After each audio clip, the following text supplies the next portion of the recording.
So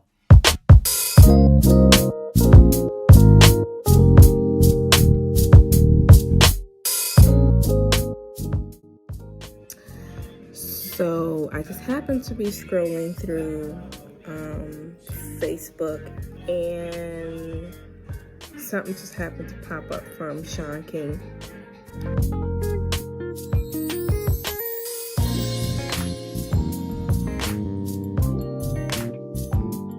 About a 13-year-old boy being shot by the police.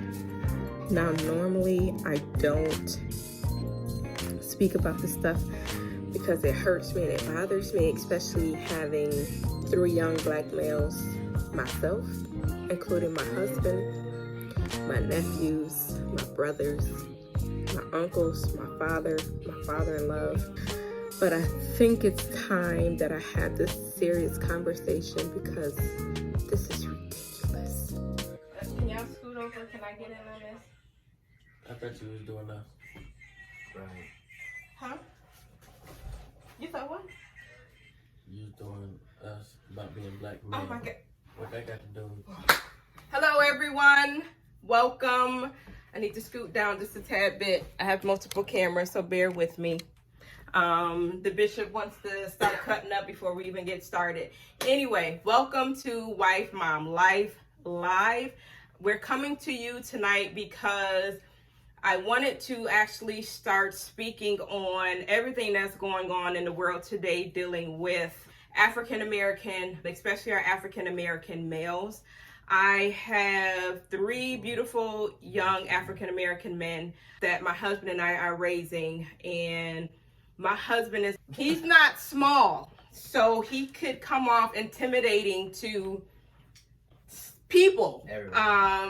You know, no matter their background, history, and so it's of a concern for myself, and I just figured it was actually time to start speaking up because I get so tired of hearing, well, they shouldn't have been doing this, they shouldn't have been doing that. If they were at home, it wouldn't have happened, or if they didn't look a certain type of way, you know, it wouldn't have happened. And it's time out, honestly, for what looks like it could be or could have been. And I think we need to get back to just being able to respect one another. Not saying, you know, every situation doesn't cause for fear. However, at what point do we step back and start taking 30, 60, 45 seconds to say, you know, well, this is not the case. And as a mom, how are you feeling? You know, how are you coping? How are you dealing with the moms that are losing their sons literally every day at the hands of someone who's quote unquote scared of what your son is going to do or what your son looks like he could do? So today we're just coming from the Collins couch, and I want to talk to my boys because we really haven't had this dialogue, and we pretty much talk about everything in our house. But we haven't had this dialogue, and I just thought it was really time to do so. So that's what we're going to do tonight. You probably won't see me, but you'll hear me, and you're going to hear more so them. So, Jermaine, if you don't cut it out, I need you listen. You got me laughing. Now, my husband cannot be serious to save his life. I need y'all to understand. When she said hear me, he was like... So, if they start acting up, that's just them. When stuff gets serious...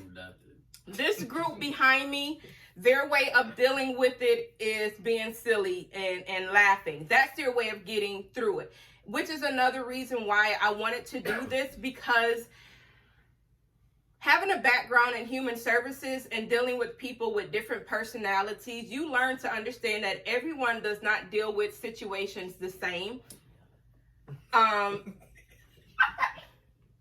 I'm trying to figure out how to do this. No, you're not. You just asked why I'm yelling. The microphone is all the way over here, so I need to make sure they can hear me. I'm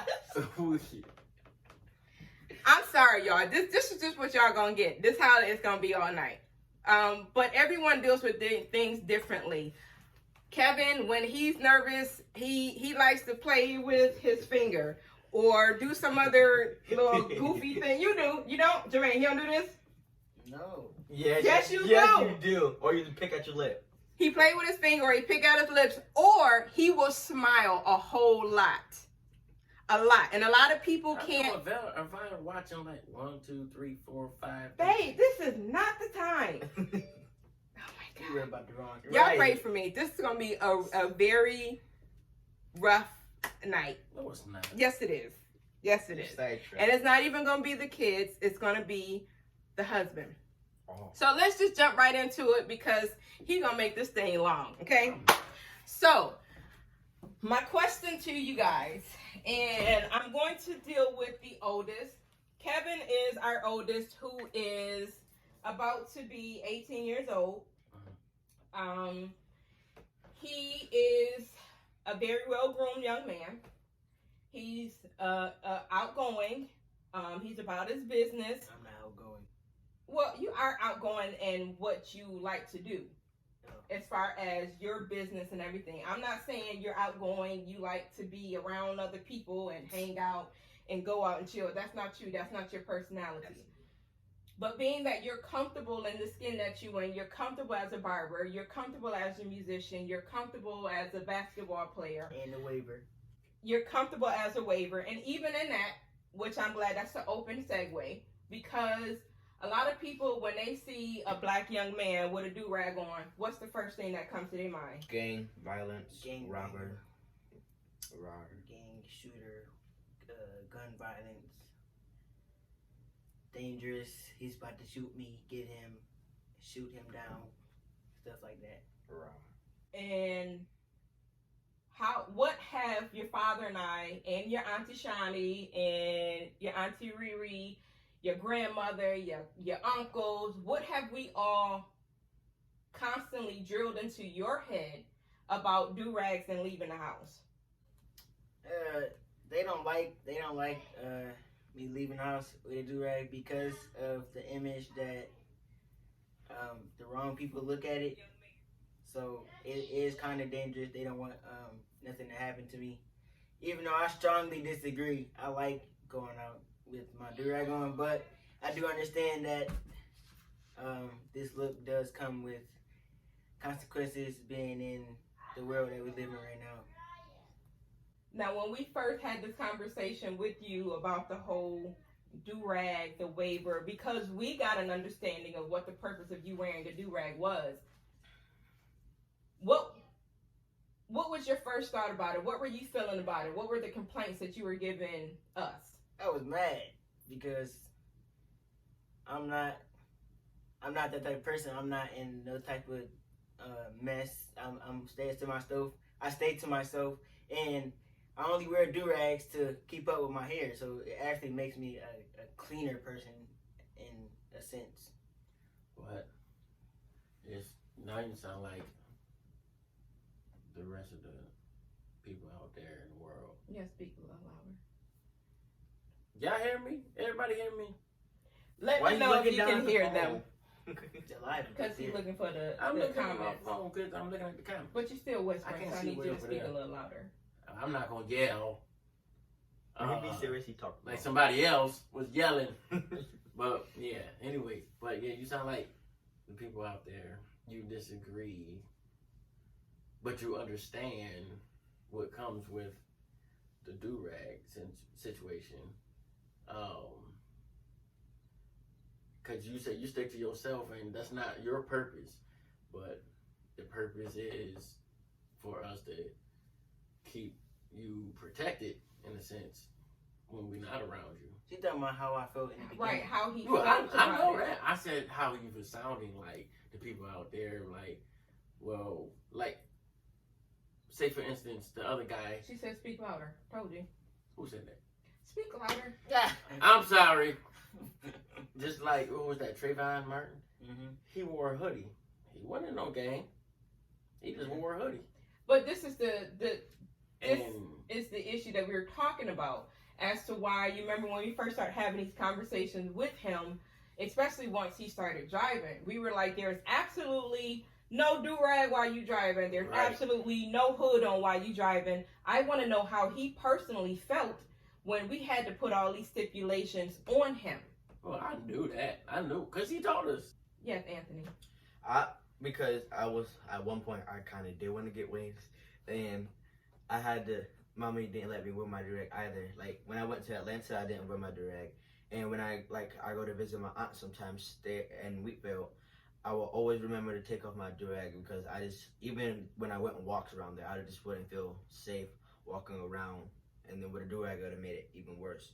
My cousin, he was like, "Why you take off your durag?" I'm like, I don't feel safe with it on, because I feel like people look at me already for being black in that neighborhood, and then so seeing me with a durag makes me look more suspicious, at least to me.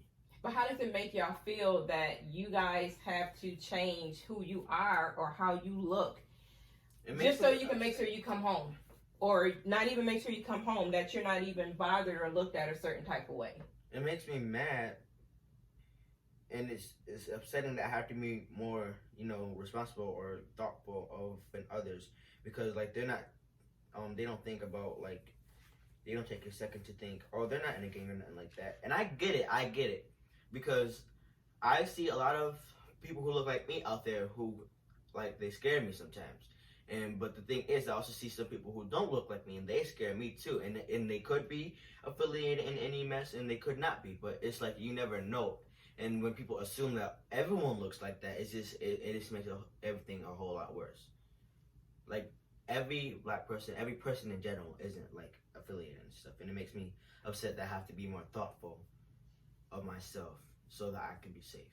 Now, Anthony and Kevin are both honor students, and Kevin goes to Burgard High School. That was not his first choice.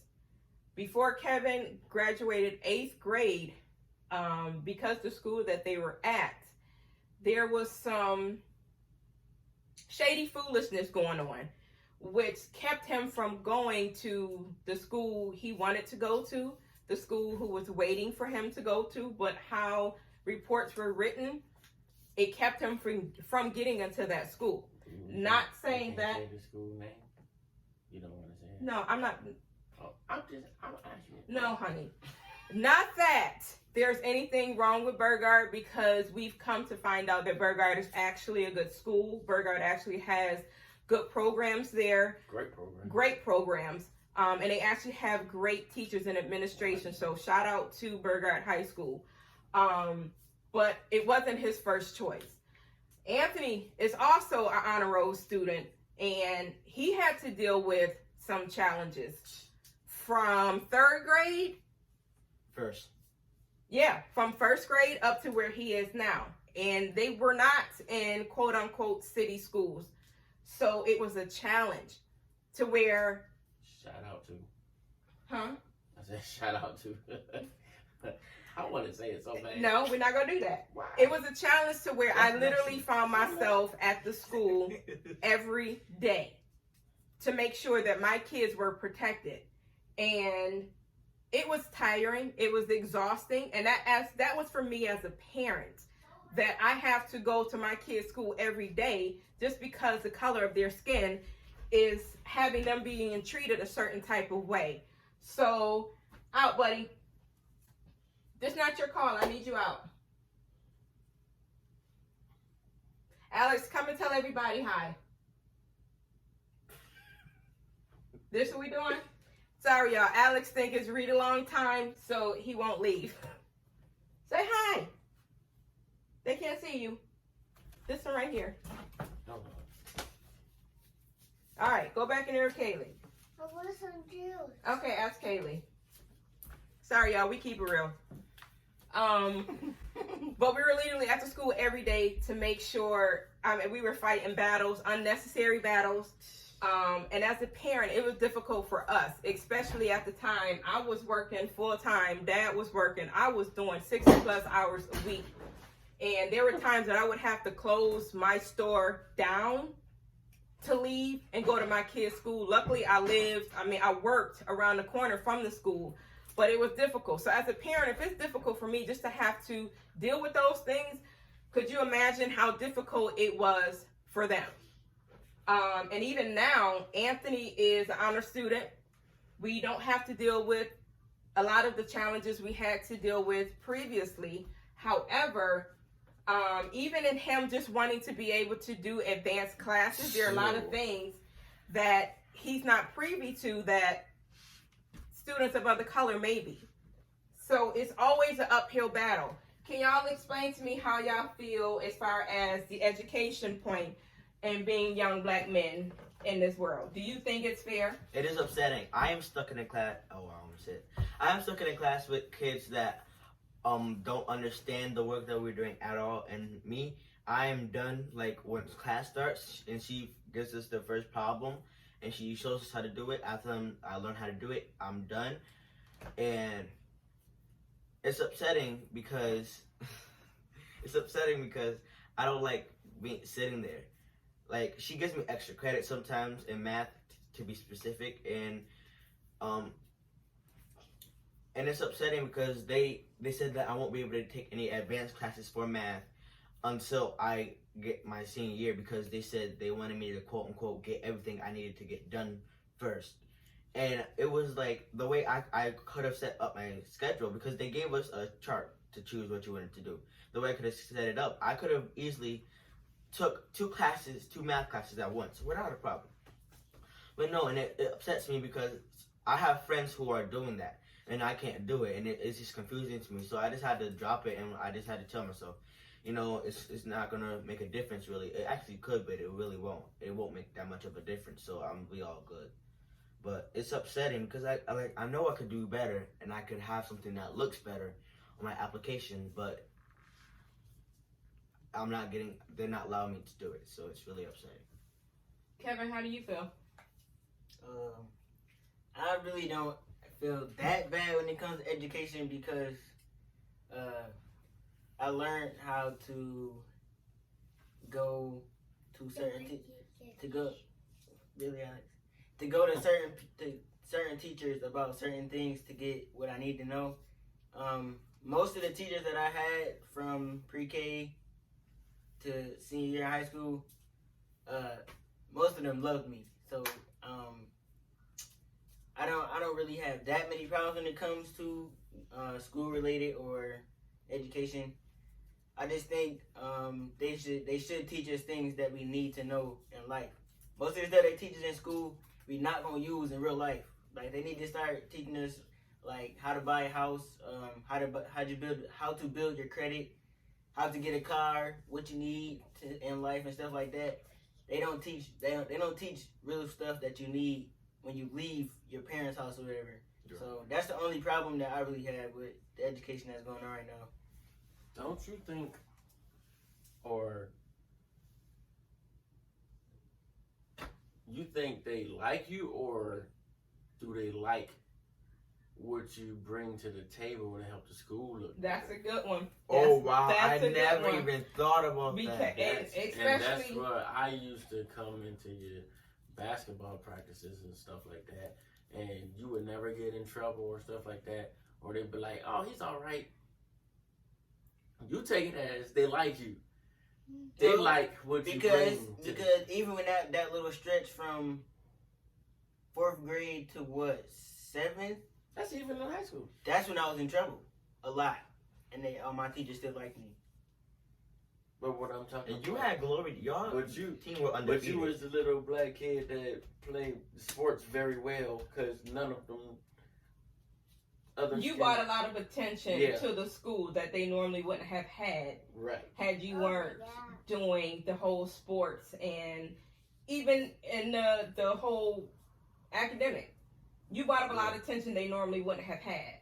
And Not to say that they didn't like you, you know, your personality, whatever, but there were a lot of things that they let slide that they didn't, which, you know, we wasn't having that. But even in your high school. yeah. Remember the time Mommy had to come to your gym and told your coach, "Oh no, he's not playing ball." I remember that. Yeah. I was mad because I wanted to go to more games. But for Kevin, I mean, not even just Kevin, for both of you. Because both of y'all know a lot of Caucasian kids who do not go to school in the inner city, who go to school in out of state or going to school in the suburbs. Do you feel that they even get more money, funding opportunities than kids in the inner city? For sure. Why do you feel that is? One, I personally think they use their money wisely. They don't. In inner city schools, they basically keep the money for themselves, or if they don't, they spend it on dumb stuff that the school don't need. Or And you they don't see make that no money sense. disappear. Right. And I feel like private schools, The biggest. or even my school is a charter school, and that sports program we What have school a you go pretty. to? Can I say my school? Yeah, Can I say my school? Go ahead. Tapestry. I go to Tapestry. It's a charter school, so the sports program it's pretty good. We're not gonna say the good. Okay. Yeah, they're pretty good. And the track team, to be specific, we are like the champions or whatever. And so we get a lot of money towards from that. And even then, even though with it being a charter school, it's still a inner city school. And a lot of times you don't see where the money is going. Like to be specific, the track, the field that they're supposed to be building, it's supposed to have been built since I was in 7th grade. I'm in high school now. And sometimes you like wonder where's the money going, like it's not being used properly, and that's not right. Or even, what about Mommy. when you was playing soccer? Where's Mommy's the? not. Y'all didn't really have too many places to practice. Yeah, the fields changed all the time, and that's a part of the problem. Like we were supposed to have that track and that field built, and they never built it. It's just a whole pile of wrecks, and it's lined out, and it's not being done. So, as young men who go to a Buffalo public school and who goes to a charter school in somewhat the city, North Buffalo, what do you think? What are your ideas as to how things can change for kids under you moving forward when it comes to where the money is going, who's channeling the money, who gets a say of where the money goes? What are your ideas on that? I feel like they're gonna have issues because if I know that I'm getting like taught and seeing this stuff by my teachers, I feel like it's gonna be worse for them because, and not to say all the teachers that are coming, like all the new teachers, but a lot of new teachers are acting like this and stuff like that, and their mentality isn't like focused on what's best for the kids. So I feel like they're gonna be messed up in a way. But I'm talking about as far as right now, let's say for Buffalo Public Schools, the school board sits a bunch of people who some don't even have kids. Some kids are grown, been grown, their kids is grown. So how are you sitting on the board and you're not in the school? Now I'm not gonna say, and this is not for everyone on the Buffalo school board, because I know quite a few. Miss Cottom is one, and we see her face up in Burgard. I don't know if she's up in any other school, but Miss Cottom is up in Burgard. So I don't want anybody taking this personal, but I'm just trying to make a point. But just like when I used to be a store manager in retail, Children's Place, for instance, you have all these different stores. Everybody's store looks different, but the size of the store is different. But all the stores are supposed to look the same. So you have somebody who sits in the office at headquarters and is drawing out what every store is supposed to look like. My store is not going to look like your store. Your store is not going to look like my store. But how are you going to tell me what my store should look like if you're not here working in my store? Which is what you see happening with the board, the school board. Y'all are not in the schools.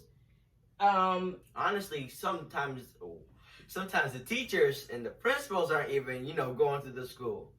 And that is true too. We have found that. But what things can we do to change that? Do you think having something like you have a school board, but you also have a student board, to where you have a school board and a board of students a part of it, so it's not just these group of adults who really are not in the thick of what's going on.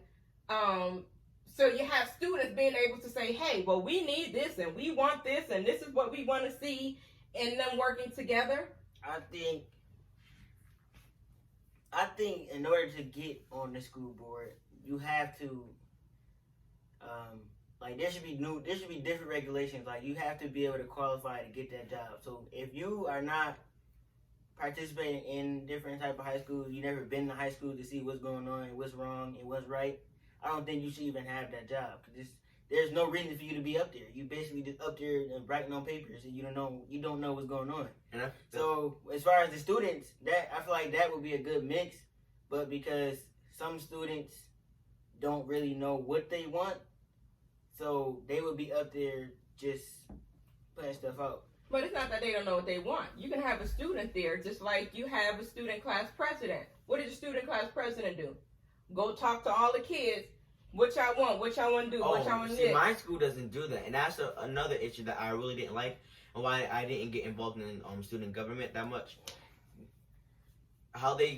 When I first came to Tapestry, how they put it was like, student government, everyone's involved. With student government, if you're in student government, you vote on who's the president, not the kids. If you're in student government, then you vote on who's going to be the next president, and then you have to be in a certain job the year before in 7th grade for you to be the next school president. So the kids don't vote on who they want? No. That doesn't make And sense. the same kids from 6th grade, you could be in student government and y'all could vote the same type of person. It'll be a different person every year, but it will be the same type. And I really didn't like that, because I was like, I didn't even know who the next president was going to be until the election. Like, we knew it was an election, but we didn't know who was going to be the president. That doesn't make sense. But that is something I think should be looked at least being able to have a student body council to work with those that's on the school board, to be able to really figure out what these kids want and need and have some accountability of where the money is going. Because it definitely ain't going, especially Buffalo Public Schools. I literally just left my parents' house earlier, and my brother's laptop was literally about to electrocute him because it was all broken up in pieces. The bottom is coming out of the laptop, and he's had it all year long. Why? Why are y'all giving students this stuff? It makes no sense. But I guarantee you, other schools, they're not putting that stuff out. I was watching, and they talk about my show. It's called The Shy. It's a little rigid, well, a lot rigid. I love it. But it brings light to a lot of stuff that was happening in the inner city schools, amongst the neighborhoods in Chicago. It was the school from North Side and the school from South Side. The teacher from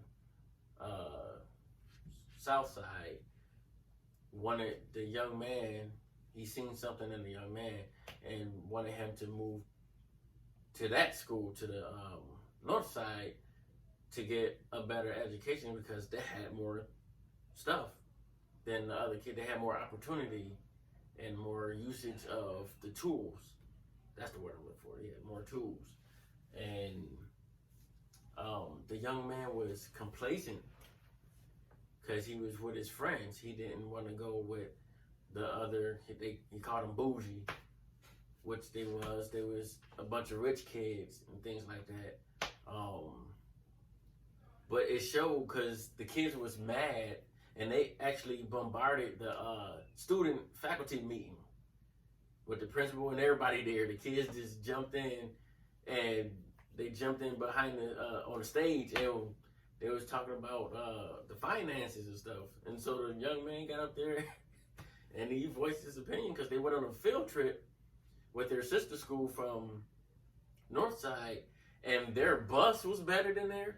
They got to eat in the cafeteria of the place, or the cafe rather, while they had bologna sandwiches. Right. Wow. And they was looking in the window at the other kids, and they was looking like they had spaghetti and all other type of stuff. And so they voiced their opinions, you know. I gotta say something about that. Yeah, go ahead. So when I was in 8th grade, I was getting scouted by St. Joe's for basketball. And when I tell you I went to their school and they had like they whole setup was way different. Obviously because it's a private school, but what hit me different is when we went to lunch and they had like a whole all you can eat buffet, and I was like, this is crazy. Like how the private school got basically whatever you need, including education, food, the sports activities, and even with that, they offer more sports activities than public schools. So I just feel like the money that public schools do get, they just need to put it back into their schools more than they usually do. And they'll make a lot. That's a huge investment. And not Schools just a facelift in Right. school. Schools are a really good investment. If you look at it, it's like putting your money into a bank and then what is it Watch called? it grow entrance. Yes, interest. Interest, yeah. Will grow on it, because if you do that, one, it'll look good for you. Two, it'll help a lot of kids. Three, it'll help a lot of kids get different opportunities. It'll put more teaching opportunities. It's just a whole bunch that doing that small thing, putting that money into a school, and then the people that work in the school, them using it correctly, it will go a long way. We're going to see what we can do as far as putting our input out there. So anybody who's watching, and I know Mary said, she actually commented and said they actually, in her school district, they have it to where they have a team of students who work alongside the board down there. Smart people. It's smart. Smart people. Kudos to y'all, Mary. But I'm gonna see if we can find somebody to forward this information over to those down at City Hall, so we can see, if we can at least try it out. I know everything's difficult with COVID and stuff now, but we gotta do something. And it's not always just the school. It is on both hand. Mhm. The parents got to come out and they got to voice their opinions as well. Right. I see a lot ever since our kids was coming up from pre-K on up, and the kids would love when we came to the field trips. Oh. The kids loved when he came to the field trips. I didn't do field trips. He did, because he paid for everybody. And let me say this. Them kids, the kids that, I didn't really hang around with that much, when they first said we're having a field trip and chaperones are allowed to come, them weeks before the field trip, they will all act nice. So they choose me to be their partner. They're like, hey, Anthony, you want me to be my partner? But I would choose the same person every time. So it's like, I don't even know where they're at. Moving on. All right, Bishop, you can give me input from different perspectives and different other areas, because you are a not so small black man. You work in the funeral business, and you are very well known from the church to the street to the school to the park. Am I missing something? The hospital. To the hospital. You are very well known. As a black man living in the United States right now, how do you feel? And I want you to be straight up honest. I don't want the... I'm not going to cuss. Okay, don't cuss. We're going to keep it PG. Let's keep it G, not I was PG. just about to say G. Well, as a black man, I feel very bad, angry, sad, all those emotions. Oh, I get water, that's beautiful. Yeah, I pray every day that I don't come in contact with law enforcement with chip on their shoulders, because I know me. What's that? And I'm gonna, what that mean? That mean I'm gonna challenge them. No, No, he's saying, what is a chip on the shoulder? Somebody Oh, put an chip on attitude. the, yeah, or Racist. what race, I'm gonna just out blunt say it, yeah, racist. Or you get the ones that used to be punked as kids, and so now they got some backing with a gun and their other partners. Say for instance, I got pulled over in my truck. And granted, yes, I used all that, what they say, you won't get no ticket for your inspection. For COVID, yeah. For COVID and stuff like that, because everything was backed up. I sure enough was driving and I needed an inspection sticker, but I wasn't going to go and get the shady one, you know. So, yeah, it was what it was. And this smart cop decided to pull me over, and he said, yeah, your inspection is way past due. I said, yeah, due to COVID, you know, the laws and the rules and things like that, you know. He said, I won't give you a ticket for that, but, you know, your brake light is out. So I'm going to give you a ticket about that. I said, well, I didn't know my brake light was out. So why am I getting the ticket? Well, you get it taken care of by the time you go to court, and then they'll throw it out. I'm pretty sure they'll throw it out. Not in town to cheat the walker. They ain't throwing nothing out. They gonna get their money. You're gonna either spend some time in that courtroom waiting for them to be like, take a plea to something that you don't consent to. I didn't know my brake light was out. Actually, both of them was out. And so, you know, I feel like we definitely be put under a lens as black people.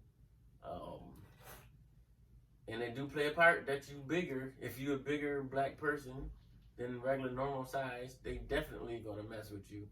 We got us a big one. You be surprised on what things they be saying. I actually been put in handcuffs before, and I asked, huh? Did you break out? No, I didn't break out.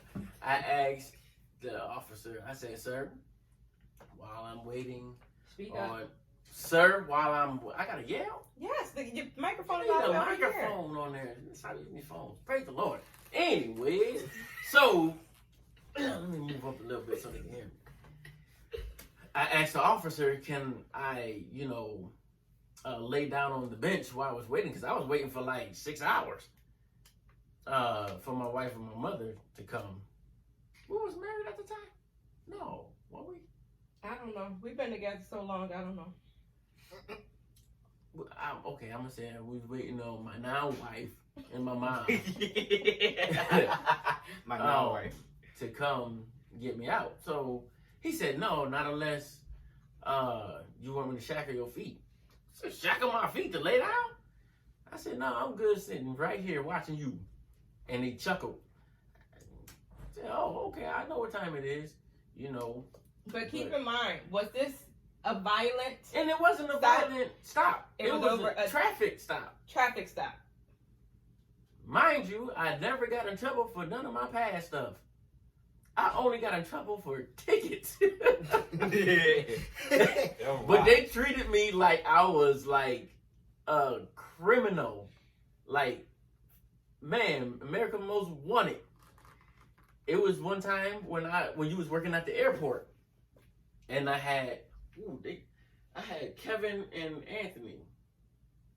I think it was. Baby. You was a baby. I was a baby. But you know how the kids get. They get out car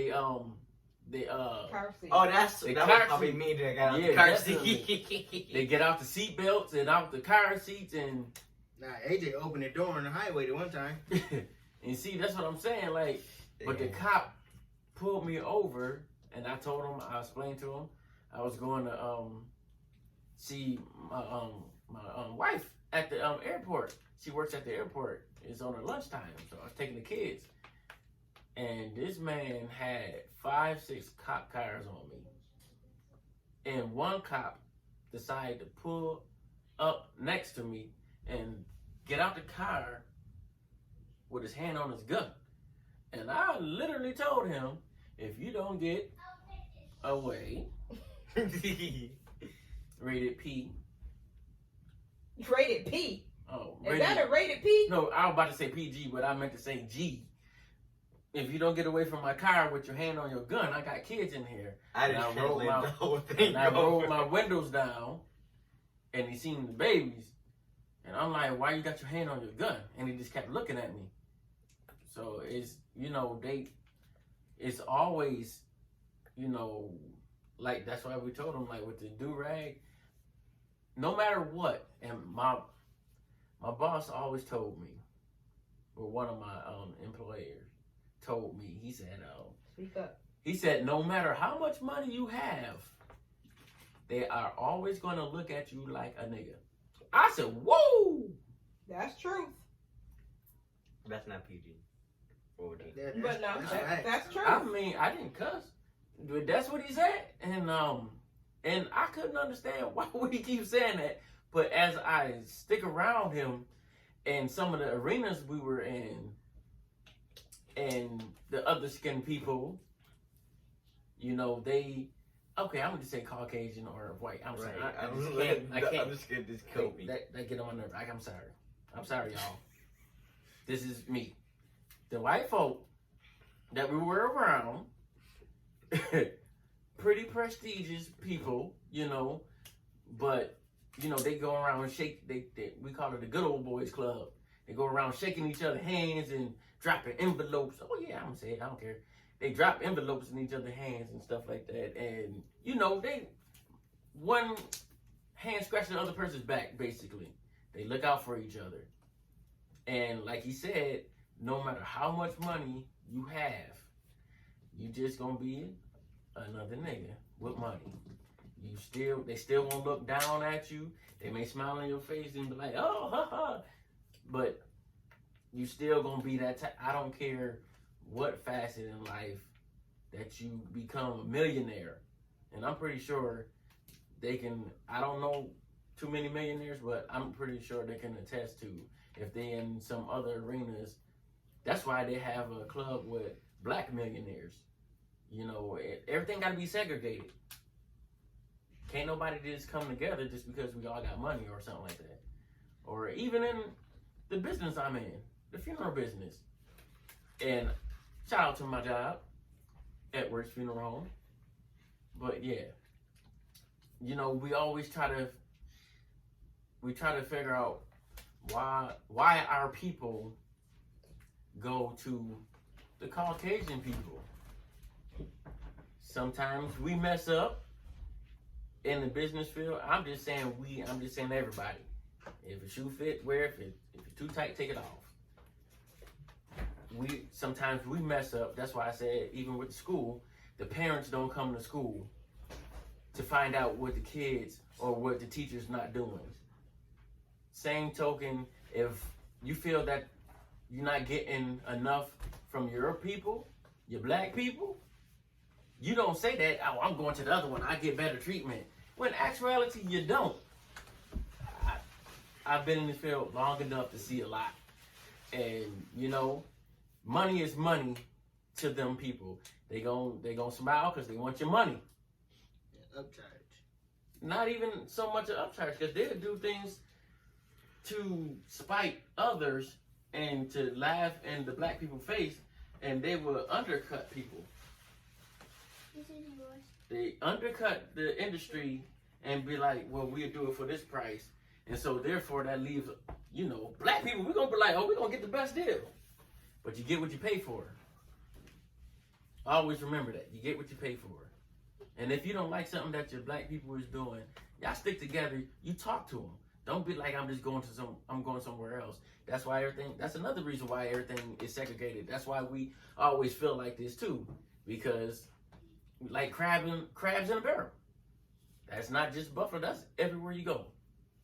And I'm not off subject, being a bigger black person and all that, but it go hand in hand. This how we don't help them. We do not help them. Yes, it's bad, but a lot of stuff we do not help them with. You know, it's a dog-eat-dog world out here. That come from church. That go down from that even go down from even gambling. I done been in all facets. It's all a system. I know a Jewish community that stick together. You got the Jewish person that he's a lawyer. You got a Jewish person that's in the car sales. You got Jewish people that's in insurance. Say for instance, a Jewish person hit another Jewish person, they gonna sue each other and share the money. Yeah. Are you kidding me? No, that's true. I know this for a fact. That is true. That's smart. I'm doing. I'm not gonna put the No, people you're name not out there, doing but that. that's not smart. But in a black mind, They get the no, money from the insurance company. in a black mind, our way of thinking of it, one guy, he told me, he said, I have a Caucasian girl, a white girlfriend, and she's a doctor. I have her car. I'll hit your car and you sue it and we share the money. That's the black way of doing it. That was wrong. It was this, I mean, it's like a snake type situation, but we don't help the situation out at all. We do not. We help kill ourselves off. They already doing it. Right. They already doing it. We kill ourselves. Now let me ask you a question. I'm glad you brought that up. Especially for Kevin. Because Kevin being a young black man, he, within the last 4 years, I'll just say your whole high school career, has lost quite a few associates and clients due to gun violence. How do you feel when you hear people say, how can you get mad that the police shot and killed that black person, but you don't get mad when the black boy or black girl killed the other black person? How does that make you feel? Honestly, now, I think it's all just a bunch of mess. Now, if it was my dad, I would say a bunch of bull, but I can't say that on here. No, you've been not saying it at all. I can't say that near my parents. So, yeah, I never understood why people would say, or why people would go and protest against the Caucasian people killing us, but when somebody like us kills us, then it's not a problem, or they shouldn't have did this, or they shouldn't have did this to them. Now, the people I know some people that I don't have a lot of friends, but there is people that I'm close with for certain reasons. There's people that I help when they need my help, and people that help me when that, you know what I'm saying, we help each other. But there is some people that got killed just for being in the wrong area at the wrong time. And it's two black people, and one is always shooting the other. The one that really hit me is when I saw on the news, on Facebook actually, the dude shot his girlfriend. I don't know what the reason was. And she was pregnant. 18 years old, pregnant, and got shot by his girlfriend. At MLK Park. Some of y'all probably heard that. That was the one. That's what that was. Yes. The other night that I was talking about. Yes. I didn't know she was pregnant. Yes. Oh my Jesus. I seen, and I knew of the girl. We was friends on Facebook or whatever. Once I seen it, I was like, wow, that's really what that is. It was like, I really don't get it. I never did, and this is why. I'm glad that God made me introvert at heart. Just cause I don't like being in situations where something could happen or where something could pop off, and I get stuck in the wrong place at the wrong time. This is why I'll be at home all the time. I don't leave the house unless I gotta run errands and come back. That's it. Let me say this: being at home too isn't always safe. You gotta think about that. And why do you say that? Breonna Taylor and people who have. Oh, that's you may a walk good to point. the corner store, come back home, and the cop could try and say, "Oh, someone had said that you were trying to break into this house or whatever." It can be literally you being at your house or outside your house, being in your neighborhood, and it could be a whole bunch of excuses for cops to say something to you or for something that happened to you, or even for you to have something happen to you by black on black violence. So. Yeah, say for instance, in the neighborhood, in the hood, you got crackheads. just roaming the streets, and like it's just crazy, especially when you have children on the street. Why would you even bring that type of attention? Traffic and drama, and people knocking on the doors, mistaken for other people. I almost got indignant today because of it. You should have, because I'm just sure like enough you ready said. to. No. They lucky I had this call today, because I sure enough was gonna make it stop. Yeah, I and the man, he felt my voice, and he was like, oh, I'm sorry. But when people have a sickness, and it was a Caucasian male, might I add, in the hood. That'd be wrong for you to beat him up. And No, it ain't his fault it is his fault that he's still doing it. Well, necessary. but- I mean, you never know the circumstances of Right. why they come what they are. It's But a we're sickness, just saying. regardless. But they basically like zombies. They don't have no sense of Without it, of they're life, like- of anything. Yeah. Once that stuff is in your system and you just trying to get to your next hit. They don't care about nothing else. It's I a see people. sickness, They can't. I see people looking for stuff on the ground that's not there. You know what I'm saying? That's what 'Cause- that is? Yeah, I see a lot of people do that. That's why our neighbor at we live on a dead end street, and our neighbor that lives at the first house has this big tree in front of his house. And when they were younger and they used to go to the elementary school, they would walk to the bus stop, and he would put bottle caps on the tree in the form of a face. These two would always walk past the guy's house and pull the bottle caps off.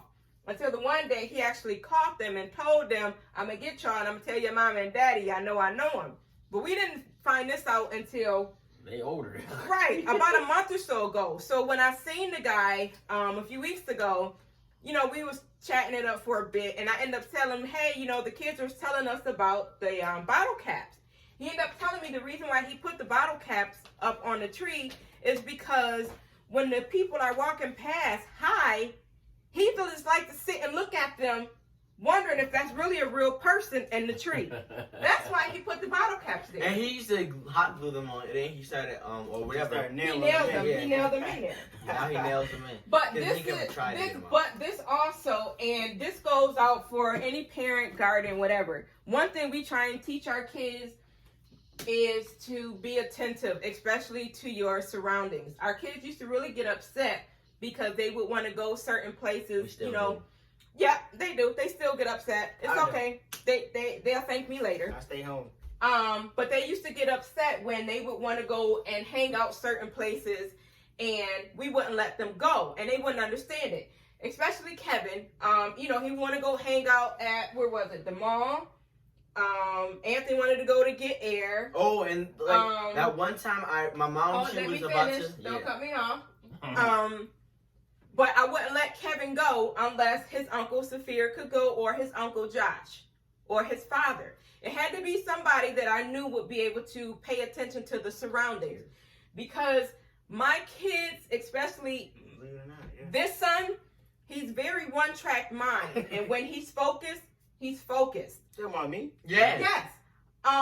For instance, Anthony wanted to go to get air, and I wouldn't let him go. Can I tell it? I said nope, because there's something else that I need to say. I told him, if your uncle can't go, neither one of your uncles can go, you can't go. He was not happy. Come to find out, friends of ours actually dropped, she was doing Uber at the time, had dropped some kids off there. There ended up being a shooting at Get Air that night. Had I let my son go, he would have either been trampled over, or got shot, or got arrested. Or dead. Or dead. We just took the kids to a video shoot, Anthony and Anita, the other day at one of the parks for a friend of theirs. In a video shoot. My husband and I actually stayed for the whole shoot because of where the shoot was. We know before, in previous years, there was drama on and off there. While they were in the middle of shooting, the parents of the girl that they were doing a video for was there. They were aware of what's going on too. There were cars flying up and down, up and down, up and down, and just parking down at the end of the thing. These kids wasn't paying attention to absolutely nothing. Yes, we was. No, y'all wasn't. Because y'all were all up on the fence playing. So if they were to fly down the street and shoot, you would have got shot. No, that's why I jumped all the time when I was on the rock. It wasn't no, I'm not even talking about I'm not talking about why y'all were shooting. I'm talking about why y'all were just sitting out there running y'all mouth. Because they came down twice, 2 or 3 times. Oh, they came about more than 4 or that. 5. Right. And they kept staying down there. Y'all, especially you kept climbing, not when you were supposed to. You kept climbing up on that fence. And all I kept saying is this is exactly what we be trying to tell them. But I was looking. Son, you were not looking. Trust me. Me and your father was on it. Because your dad was about... And no, we looked over too. My dad, he was like this. They was like, what's your dad doing? They was like, what's your dad do anyway? Because that's when we started talking about stuff. They're like, what's your dad do anyway? I was like, he work with dead people. It was like... But even at the time that you seen them fly down the street, your antenna should have went up to say, let me lay low, or let me get in a position to where if something pop off, I can hide under the rock, behind the rock, do something. But no, you kept exposing yourself. And this is the stuff that we be trying to say. We don't want to be mean when we tell our kids, no, y'all can't go nowhere, y'all can't do that. But if you can't show me that you can be attentive to your surroundings at all times, I'm not trusting it, especially if you can't go with somebody else who's going to be able to watch and protect y'all. I ain't gonna lie. Me personally, I have gotten better than just focusing on one thing, Mom. Okay. When I go to places, now I'm not gonna lie, I am more aware of my surroundings when I'm by myself than with others. And I think that comes from being a little bit selfish. My dad tells me a lot, but I mean, hey, at least, I know it's a problem I gotta fix, but still. But I'm saying, when I'm by myself, there's been times where I have a gift from God where I can see dreams in real life.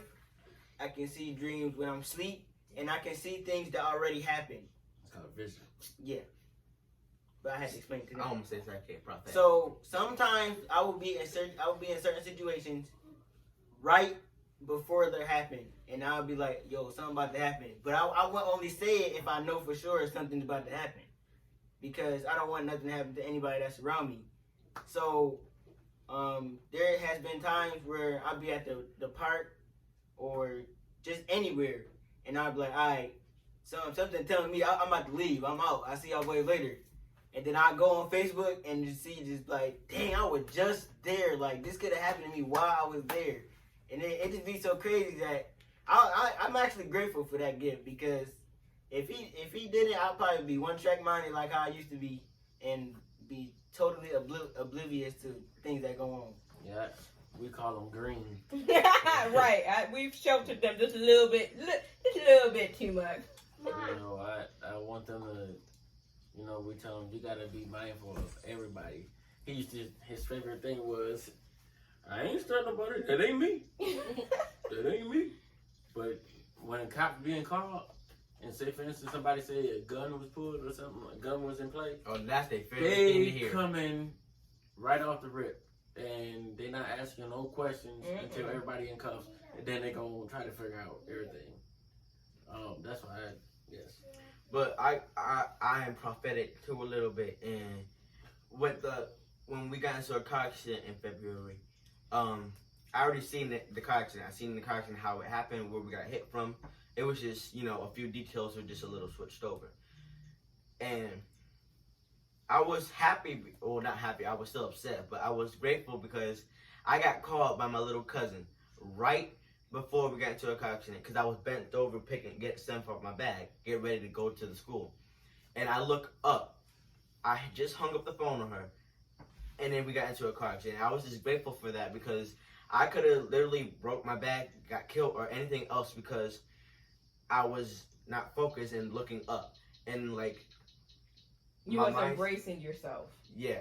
It was just like, God shows me things and He puts things in place for me, and it makes me so grateful for it. And it's just like, it's just. But you gotta remember to pay attention and don't second guess yourself, and that's with everything. And even and that's one of my fears with Anthony. We call Anthony the technical baby. Everything with him has to be A, B, and C. And D and F. And Not E. A minus, not B, B minus, B major, B flat. None of that. It has to be A, B, and C. So my fear for Anthony, if he was to ever have to come into contact with the police over anything, They was playing me, y'all. Anthony, I just don't see it playing out well, because Anthony wants to know. You have to tell him, why are you stopping me? Why are you pulling me over? Why are you talking to me? And that goes back to me saying how everybody's personality is different, and everybody is different when it comes to being under pressure. Some people, they just need that understanding, and it's not fair. It drives me crazy. When you have cops dealing with black people, which is, as a mother, that's my fear, because I know my boys. They have to have an understanding of, you can't yell at Kevin, and you can't explain as to why you're yelling at him. Daddy don't play that. I don't have to explain nothing. I said what I said, and that's it. But for them, they really need to know. You really have to explain to them why, for them to get that understanding or get that closure. Otherwise, in their head, they're really lost and confused. So this is my fear as a mom dealing with young black boys and cops. And it's sad, because we have a lot of family that's on the force. We have a lot of friends that's on the force. So I'm grateful that we haven't had to experience anything as serious as what a lot of these families have had to deal with. I'm grateful that my men have made it home every night, without a care, a worry, let me say. But it's difficult. And I just wanted to do tonight just to get, a little piece of what they're dealing with, what they're seeing, and, how it makes them feel. Just so they can be aware that it don't matter what you look like. It don't matter your age. Yep, Kevin done been on TV. He done been on screens. He's on social media. He's viral. It don't matter.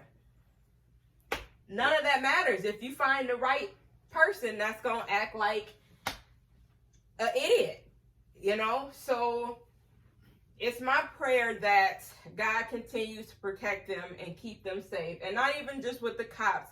That's with the knuckleheads out in the street. That's with the stray bullet. That's with those that's struggling with addiction, that's walking back and forth. So that's what we just wanted to come to you with tonight. We just wanted to, have some open dialogue on what it's like being black, living in America today.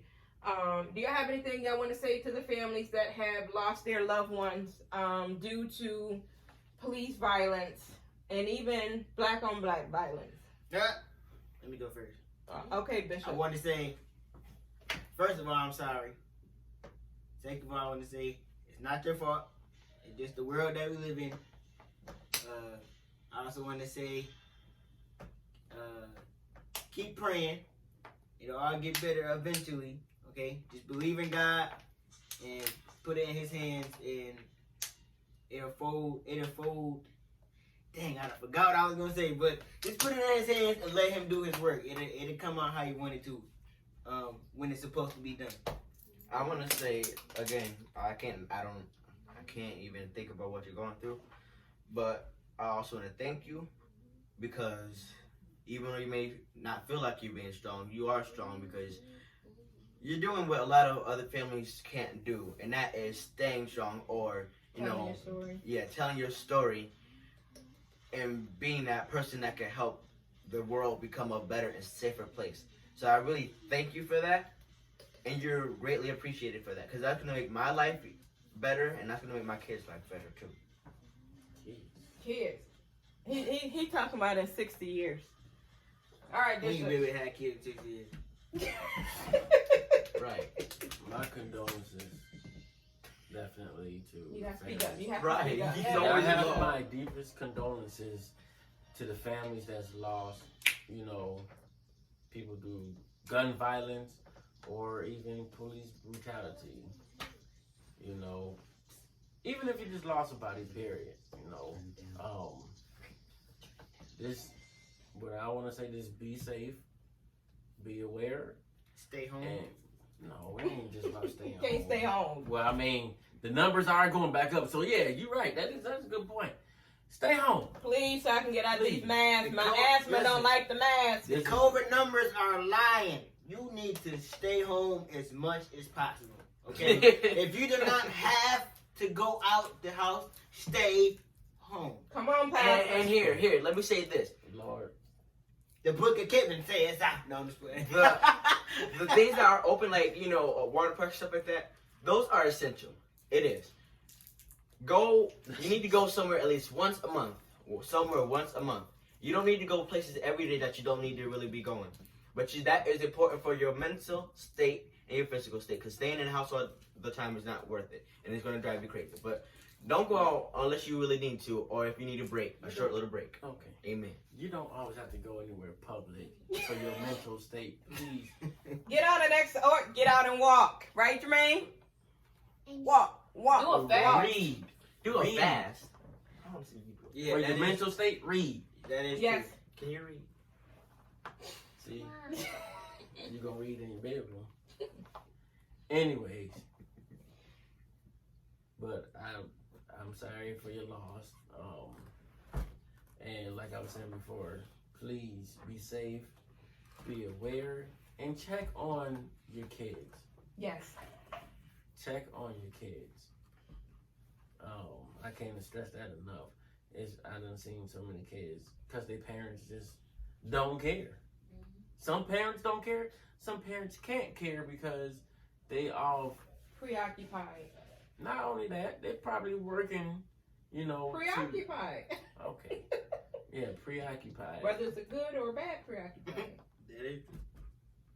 I can True do indeed. sidetrack. Or it could be you feel like your kid is strong so they don't need it. Right. And I want to tell you that. I wish they feel I'm strong. Wait. I want to tell y'all that right now because my parents know, okay? I try to be strong with every situation that comes Oh to my me God. all the time. I don't know what it is. It's just natural. I don't like talking about things that I deal with. But when my mom sits me down and be like, Kevin, what's wrong with you? There is no saying nothing. I say nothing like 3 times. Then she hit you with that, okay. Now you feel like she don't care. So now you just got to tell it. But it'll be the kids that you think are the strongest that really are the weakest, that really feel it the most. So And just make sure you check on them. Yeah. It's not so much about strength mentally or anything like that because everybody needs an outlet. Mm-hmm. Everyone. From the pastors, bishop, even the president got counselors. Everybody needs someone to talk to. You don't have to pay nobody to sit on the couch. You have somebody that you can confide in. Just check on one another. Amen. And be safe. In Jesus' name, amen. All right, so we're going to end this segment out. We just want to do a quick prayer. Kaylee! Oh, come here. They're already in here. All right.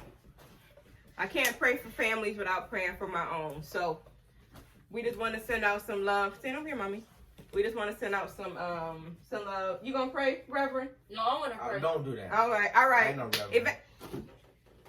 Who is you? Deacon? Reverend. No, I'm No, y'all. deacon. Oh, sorry. Kevin is the deacon. God didn't give me no visions of any of that mess. Mess. Oh, jeez. All right. Evangelist Anita is going to pray us out. We just want to send some love. Thank y'all so much for tuning in to Wife Mom Life and hanging out with the Collins, some of the Collins family, even though Alex. The Collins men. Thank you, Kaylee. Thank you for hanging out with the Collins men today. All right, Evangelist, come on and pray us out. And one more thing. Don't ever say you don't got a prayer. Okay? You don't got a prayer. Yeah, don't say that you can't pray. Oh, all All you right. gotta do is say, thank you, Jesus. That's a prayer right there. All right. Oh, hallelujah. They need to see you, honey. Okay, Father God. Shut up, Father Pray. Jesus. Father God, in the name of Jesus, Lord, we thank you for allowing us to see another day. We thank you for allowing us to be here because there's some families and some people that's not here. In Jesus' name, amen. Amen. I need to get my Quick and sweet. All right, guys. Thank y'all. Love y'all. Make sure to share, like, comment, and subscribe. Hit that notification bell. Anita done left, so I couldn't say that. Sorry, guys. This is for the Hit that other. notification This is bell. for the other camera. Make sure you subscribe. Make sure you subscribe to Wavy Kid Kev, to No, Nita no, Baby, you to are not. Kaylee Monet, to Listen. Alex JC the Great. I gotta say it, okay? Okay. Make sure you subscribe to Wavy Kid Kev. Okay. Help him get to 15K subscribers. I need 300 more people. That's the camera. This is the one that's going on Yeah, YouTube. I need 300 more. I'm asking people. I need 300 more people. So if y'all could go on my channel and copy the link and post it on all y'all social medias, I would greatly appreciate that. You don't need a All right, guys. Good night. Be blessed. Peace.